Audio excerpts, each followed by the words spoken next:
Bismillahirrahmanirrahim. Assalamualaikum warahmatullahi wabarakatuh. Alhamdulillahi rabbil alamin.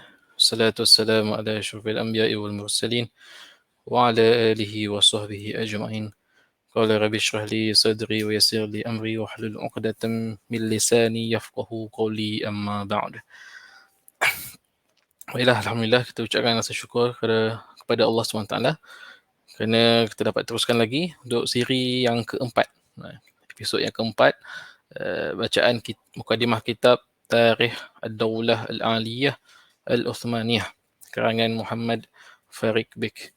Okey, jadi kita sudah masuk ke minggu yang keempat, dan kalau minggu lepas kita sudah masuk berkenaan dengan era Bani Umayyah yang pertama. Jadi kali ini sambungannya yang kedua, kita nak tengok apakah yang berlaku rentetan ataupun selepas daripada peristiwa Amul Jamaah ataupun tahun penyatuan umat Islam di antara Muawiyah bin Abu Sufyan dan Sayyidina Ali bin Abi Talib ketika itu. Baiklah, okey, kita buka kita punya ni teks.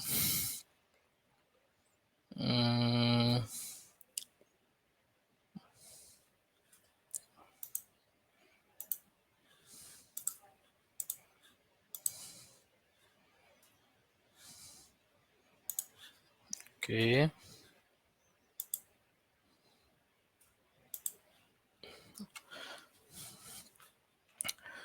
Minggu lepas kita sudah berhenti pada perenggan ini, dan summan taqalat li Bani Al-Abbas. Okey, kita dah berhenti pada sampai sini minggu lepas. Jadi hari ini kita sambung. Pada tengoklah beberapa baris yang sempat kita habiskan dalam masa 30 minit ini. Qala al-musannif rahimahullah ta'ala wa nafa'ana bi ulumihi fid darain amin. Bismillahirrahmanirrahim. Amma Sayyiduna al-Hasan fa'ada ila al-Madinah wa aqama biha ila an tuwfiya fi Rabi'il Awwal sanah 49 Hijrah. Wa kanat wiladatihi في السنة الثالثة من الهجرة. قيل أنه مات مسموما. وأهم ما حصل في أيام معاوية حصار مدينة القسطنطينية في سنة 48. Okey, kita stop kat sini sekejap.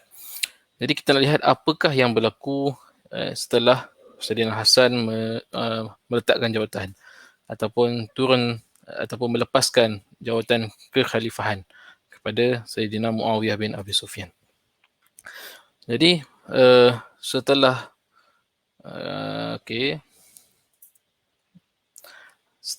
proses penyerahan itu berlaku pada tahun ke-41 Hijrah, dan bermakna secara rasminya umat Islam dipimpin oleh seorang khalifah yang baru, bukan lagi daripada direct Bani Hashim sebagaimana sebelum ini pada Ali Al-Hasan, tapi sebaliknya diserahkan kepada Bani yang lain ataupun keturunan yang lain, iaitu Bani Umayyah. Ketika itu pemimpinnya Muawiyah bin Abi Sufyan yang merupakan gubernur kota Damsyik. Jadi diserahkan kepada Muawiyah pada tahun 41 Hijrah. Setelah itu apa yang terjadi kepada Sayyidina Al-Hasan? Jadi Al-Hasan pun sudah tak mau berperang, tak nak menumpahkan darah umat Islam lagi, tak nak terlibat dalam dunia politik ketika itu. Yang kita tahu pada zaman itu merupakan zaman fitnah. Zaman yang kita kata kebenaran itu tidak dapat ditentukan dengan jelas. Kerana sering saja berlaku pertelikahan, perselisihan hatta dalam kalangan para sahabat sendiri. Jadi akhirnya tindakan Al-Hasan itu telah menyebabkan keamanan tercapai buat seketika. Kalau tak sebelum ini gaduh je. Sebab ketika itu ada tiga camp besar umat Islam ketika itu. Pertama, camp Ali bin Abi Talib, yang sebelum ni kita lihat. Yang kedua, camp Muawiyah bin Sufyan. Dan yang ketiga, camp Khawarij. Jadi dua melibatkan seorang pemimpin politik dan satu puak yang tidak menyebelahi mana-mana. Dia akan buat kacau kat mana-mana pihak. Jadi situlah menunjukkan betapa tidak tenteramnya hal ehwal umat Islam ketika itu. Jadi diserahkan, kemudian Al-Hasan pun balik semula ke kota Madinah. Wa aqama biha, kemudian Al-Hasan pun menetaplah di kota Madinah itu sehinggalah beliau meninggal dunia. Di sini disebutkan dalam teks ini qila. Ada pendapat yang menyatakan qila, ada pendapat yang mengatakan bahawa sebaik saja Al-Hasan balik ke Madinah, beliau diracun, kemudian mati. Jadi kita tak pastilah, wallahu alam lah apa, adakah itu merupakan pendapat yang sahih, tapi pendapat yang mengatakan beliau diracun, dan ada juga pendapat yang mengatakan bahawa beliau diracun oleh ejen yang dihantar oleh Muawiyah bin Abi Sufyan. Wallahu alam. Setakat itulah kita tahu. Jadi Al-Hasan pun meninggal di kota Madinah. Jadi pemerintahan umat Islam tertumpu kepada Muawiyah bin Abi Sufyan yang secara rasminya mengasaskan kekhalifahan Bani Umayyah. Okey. Kita masuk kepada zaman Muawiyah bin Abi Sufyan. Wa ahammu ma hasala fi ayyami Muawiyah hisar Madinah al-Qustantiniyah di sanah 48. Ya. Perkara pertama yang penting berlaku pada zaman Muawiyah bin Sufyan adalah pengepungan kota Konstantinopel pada tahun 48 Hijrah. Jadi buat rakan-rakan penonton dan pendengar yang membaca tentang sejarah pembukaan kota Konstantinopel oleh Sultan Muhammad Al-Fatih, maka tidak dapat tidak sejarah itunya bermula sejak zaman Bani Umayyah lagi. Muawiyah bin Abi Sufyan dah menghantar tentera untuk buka kota Konstantinopel. Kedua, wa ta'sisu Uqbah bin Nafi' Madinah Al-Qayrawan bi Tunis Al-Khadra sanah 50. Kemudian dalam masa yang sama, seorang sahabat Nabi yang lain bernama Uqbah bin Nafi' radhiyallahu anhu merupakan panglima perang yang berperanan penting dalam pembukaan Afrika Utara. Beliau telah mengasaskan ataupun membina satu kota yang bernama Qayrawan di Tunisia sekarang. Jadi kat situlah bandar Islam yang pertama berada di Afrika Utara, di kita kata kawasan di hampiri Maghribi, Qayrawan. Di situ jugalah ada Masjid Qayrawan yang pertama dibina di Tunisia. Sekarang Tunisia lah. Kemudian yang ketiga, peristiwa yang penting berlaku pada zaman Muawiyah, Dukhul Sa'ad bin Uthman bin Affan Madinah Samarkand fi 65. Jadi yang peristiwa yang ketiga, Sa'ad bin Uthman bin Affan, ni kita kata anak kepada Uthman bin Affan lah. Beliau mengetuai pasukan tentera Islam membuka kota Samarkand pada tahun 56 Hijrah. Kota Samarkand di mana? Samarkand itu terletak di wilayah yang disebut sebagai Mawara An-Nahr, ataupun juga disebut sebagai Transoxiana, ataupun lebih spesifik lagi di Asia Tengah. Lebih spesifik lagi, Samarkand ini berada di negara Uzbekistan sekarang. Itulah maksudnya bangsa Arab sudah sampai ke kawasan Uzbekistan. Yang kita tahu, majoriti penduduknya bukan berbangsa Arab. وفي هذه السنة بايع معاوية الناس لابنه يزيد بولاية العهد فامتنع الحسين بن علي بن أبي طالب واتبعه بعضهم.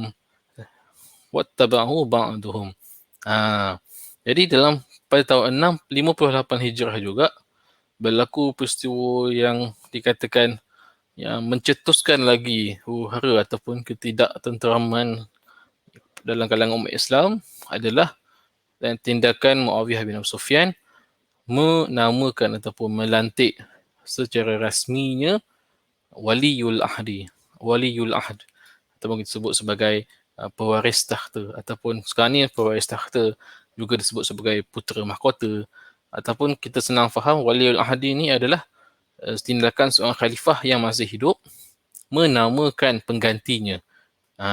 Jadi kita dapat bercanggah kat sini. Sedangkan dalam sistem khilafah Islam, seseorang itu boleh dilantik menjadi khalifah apabila khalifah sudah meninggal dunia. Jadi hal ini telah menunjukkan rasa tidak puas hatilah dalam kalangan para sahabat di atas tindakan Muawiyah bin Abu Sufyan itu.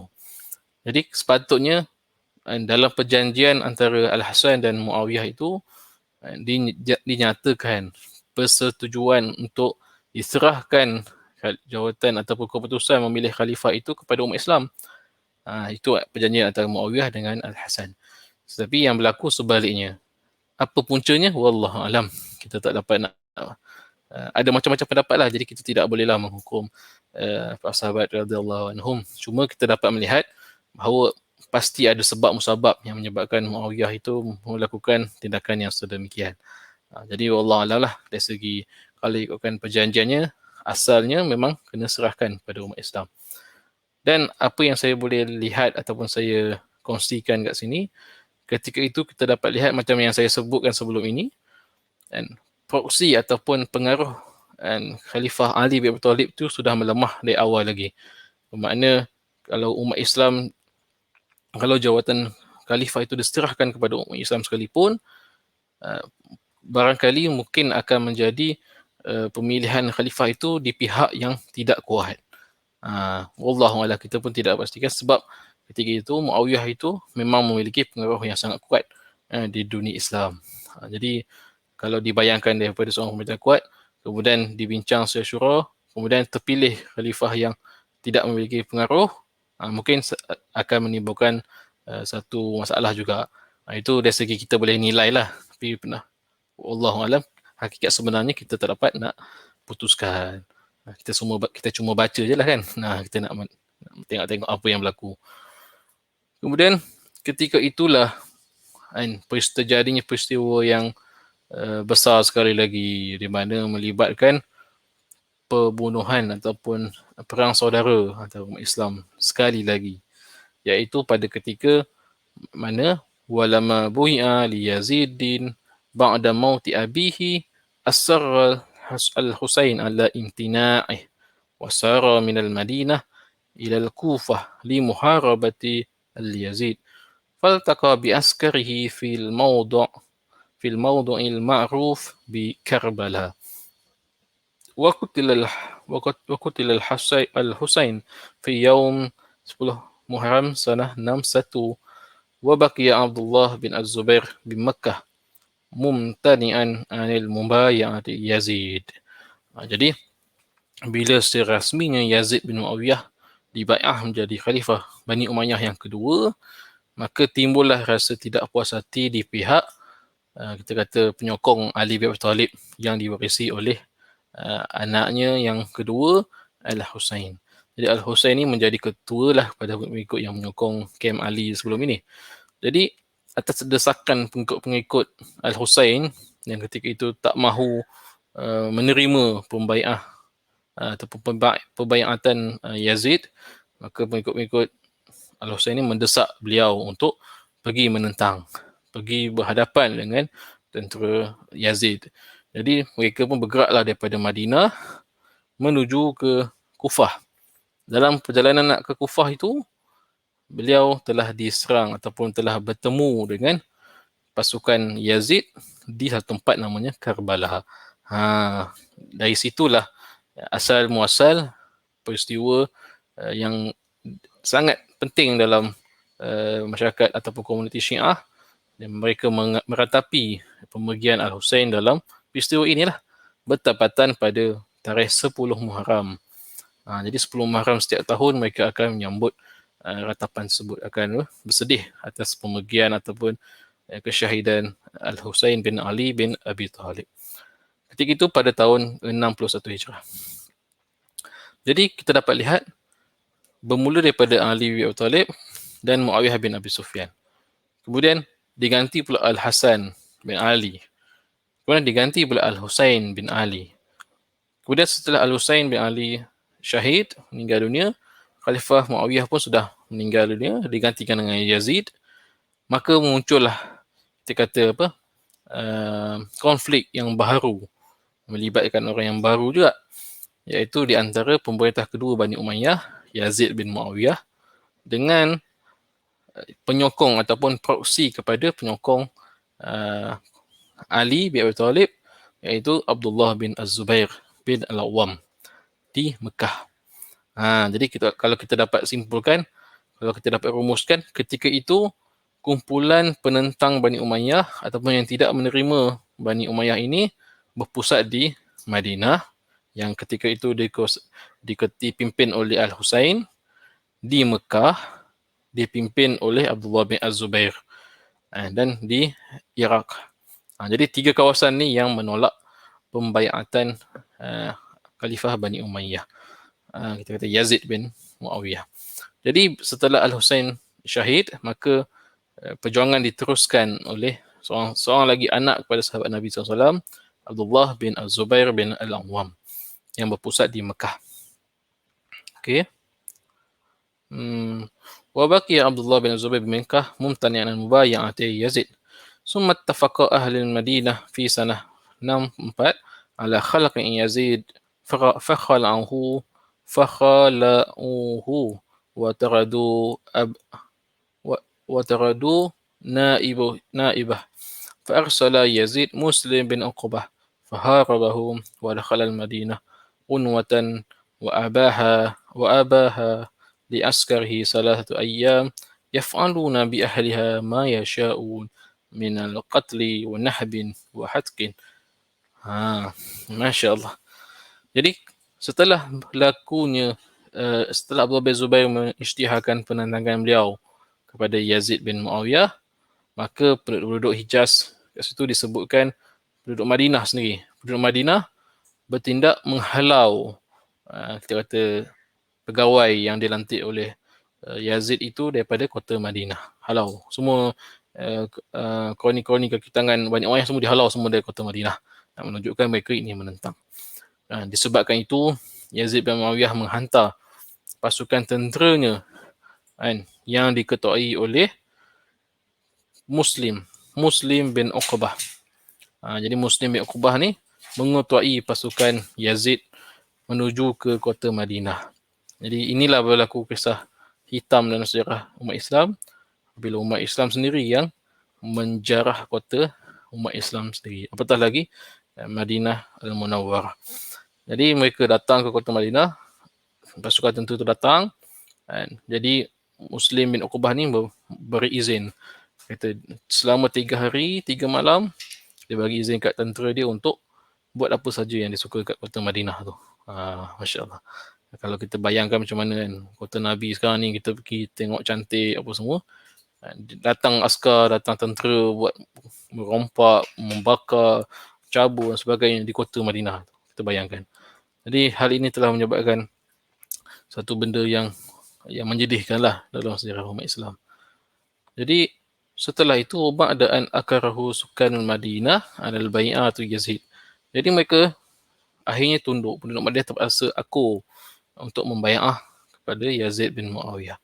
Kemudian setelah itu, qasadahu Makkah li muharabati Abdullah bin Zubair. Jadi pasukan Muslim bin Uqbah ini meneruskan misinya pergi ke Mekah pula.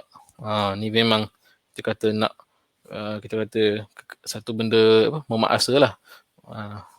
Satu bentuk pemaksaan untuk menerima kepimpinan baharu. Jadi pergilah ke Mekah. Muslim bin Uqbah pergi ke Mekah, bertemu berhadapan dengan Abdullah bin Az-Zubair. Sebab Madinah dah tak ada pemimpin dah. Jadi kan pemimpinnya Al-Husain dah syahid. Jadi kota Madinah tu senang lah sebab dah tak ada orang yang memimpin. Jadi kemudian pergilah ke Mekah. Famata qabla an yasilaha. Namun demikian, Muslim bin Uqbah itu meninggal dunia dalam perjalanan sebelum sampai ke Mekah. Jadi tak dapat diteruskan. Wa qama ala al-jaish makanah Al-Husain bin Numair Al-Quni. Lalu tempatnya digantikan oleh Al-Husain. Fahasaraha wa rama Baitul Haram bil manjanik wa ahriku bin nari. Summa ataha khabar mautu Yazid fa'ada ila Syam wa qila annahu arada ala Az-Zubair an yubayah famtana Az-Zubair. Namun ketika mana Al-Husain itu mengepung kota Mekah, melempar dengan manjanik, menyerang kota Mekah dengan manjanik, macam lastik, baling batu tu, ditembaknya kota Mekah tu kan. Tapi dalam tempoh serangan itu sampai berita kepada Al-Husain bahawa khalifah yang dipaksakan untuk penduduk Mekah menerima kepimpinannya itu akhirnya setelah pun meninggal dunia. Jadi tak sempat pun nak paksa penduduk Mekah Abdullah bin Zubair untuk menerima membaiat Yazid. Yazid sendiri meninggal sebelum operasi itu berjaya dijalankan. Lalu bila dah sampai berita khalifah meninggal, Al-Husain pun bawa lah tentera dia balik semula ke Damsyik. Jadi kota Mekah terselamat. Okey. Jadi kemudian kita sambung sikit lagi. Thumma atahu khabarun, okey. Wa tufiya Yazid lailah 14 Rabi' Awal sanah 64 wa umruhu 38 sanah. Wa kanat ummuhu Maisun bint Majdal al-Kalbiyah wa buya ba'dahu ibnihi Muawiyah bin Yazid bin Muawiyah. ولم تستمر خلافته الأبضع أشهر ثم خلع نفسه واعتكف في منزله حتى مات وسنه 21 سنة وجمع الناس قبل الانكاف وأوصاهم بأن يختاروا للخلافة من أحبوا. Kemudian setelah Yazid bin Muawiyah meninggal dunia, diteruskanlah pewarisan itu kepada anaknya yang bernama Muawiyah. Muawiyah II. Muawiyah bin Yazid bin Muawiyah bin Abi Sufyan. Jadi malangnya Muawiyah ini tidak minat. Muawiyah tidak minat jadi khalifah. Beliau lebih gemar untuk bersendiri beribadat. Kiranya memang beliau tahu yang tugas khalifah ketika itu susah. Kena berhadapan, kena berbunuhan dan sebagainya. Jadi beliau mengambil keputusan untuk memecat dirinya sendiri setelah beberapa bulan saja di baiat. Jadi sebabkan itu beliau mengambil keputusan untuk duduk di rumah sehingga beliau meninggal dunia pada usia yang muda. Sinhu wahid wa ishrin, 21 tahun. Beliau meninggal pada usia 21 tahun. Kemudian diserahkanlah urusan pemilihan khalifah itu kepada umat Islam untuk memilih siapalah yang mereka sukai untuk menjadi khalifah.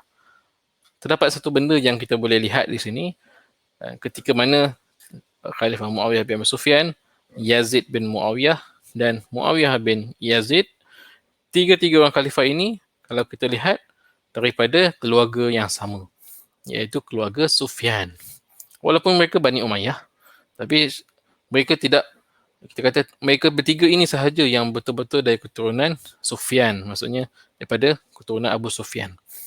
Sebab apa? Sebab khalifah yang keempat dan seterusnya sampai yang terakhir, yang ke-12, merupakan khalifah yang berasal daripada keturunan Marwani. Itu kita akan bincangkan pada minggu hadapan insya-Allah. Dua keluarga besar yang menjadi khalifah Bani Umayyah. Senang cerita, Bani Umayyah tu keluarga besar. Di dalam Bani Umayyah itu ada dua keluarga yang menjadi khalifah. Yang pertama, keluarga Sufyani, iaitu khalifah Muawiyah bin Sufyan, Yazid bin Muawiyah, Muawiyah bin Yazid bin Abi Sufyan. Adapun bakinya daripada keturunan Marwan bin Al-Hakam. Marwan, sebab tu dinamakan Marwani. Jadi kita akan lihat khalifah yang keempat diambil alih ataupun dibaiat Marwan bin Al-Hakam yang ketika itu sudah tua dah. Beliau ambil sebagai sementara untuk menstabilkan keadaan politik ketika itu. Kemudian anak cucu keturunan dia lah yang meneruskan khalifah Bani Umayyah yang lain sehinggalah yang terakhir. Jadi itulah sedikit sebanyak yang kita dah bincangkan pada hari ini insya-Allah. Jadi kita akan sambung minggu hadapan membicarakan kisah khalifah yang keempat pula, Khalifah Marwan bin Al-Hakam, yang mana kita akan melihat bahawa berlaku kita kata pengukuhan kuasa Bani Umayyah dengan wujudnya pemerintah-pemerintah yang lebih berkaliber, wujudnya penentangan yang lebih kuat, wujudnya general perang yang terkenal, yang sehingga akhirnya seluruh kawasan yang sebelum ini memberontak berada di bawah naungan Bani Umayyah. InsyaAllah kita akan lihat semua itu pada minggu hadapan. Aqulu qawli hadza wa astaghfirullahal azim. Terima kasih juga. Kita lihat komen. Terima kasih kepada rakan-rakan yang menyertai, yang tengok bersama kita. InsyaAllah moga-moga ada manfaat. Hari ini kita bincangkan berkenaan dengan Khalifah Muawiyah bin Abi Sufyan, peristiwa penting yang berlaku. Tadi kita sebutkan 3 peristiwa penting yang berlaku pada zaman Khalifah Muawiyah. Kemudian kita lihat apa peristiwa penting yang berlaku pada zaman Khalifah yang kedua, Yazid bin Abi Sufyan, dan Khalifah yang ketiga, Muawiyah bin Yazid bin Abi Sufyan. InsyaAllah, kalau bagi yang terlepas sesi live ini, bolehlah tengok rakamannya. Itu saja untuk petang ini. Aku qawli hadza wa astaghfirullahal azim li wa lakum. Wassalamualaikum warahmatullahi wabarakatuh.